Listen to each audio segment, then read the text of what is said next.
عزیزانم، میخوام به این سوال جواب بدم. قطعی ترین روش تشخیص HPV یا زگیل تناسلی چیست؟ امروزه ما مریضایی رو میبینیم که سر خودی بدون اینکه مشکلی داشته باشن میرن و تست HPV بدن و اینها ویزیبل ورد یا قابل دید اصلا زایده ای ندارن. میره آزمایشگاه یه سواپی میکشه و نتیجهش در میاد 8 تا زگیل پرخطر و اینها، در حالتی که این از نظر علمی عزیزانم میخوام بگم درست نیست.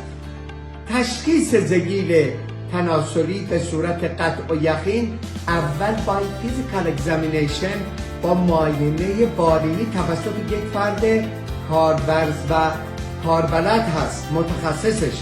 وقتی که معاینه میکنی زگیل‌های تناسلی اغلب به صورت خالهای پوشتی قهوه‌ای برجسته متعدد خودشو نشون میده.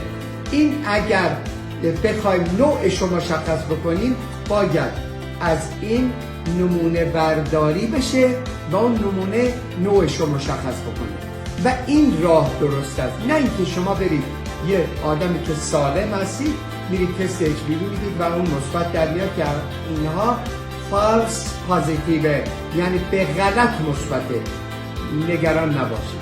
و یک توصیه دیگه که بنده به سرکار خانم ها میکنم، تست پاپسمیره. این رو گایدلاین ها توصیه میکنن در کسانی که مخصوصا رفتارهای جنسی پرخطر ندارن.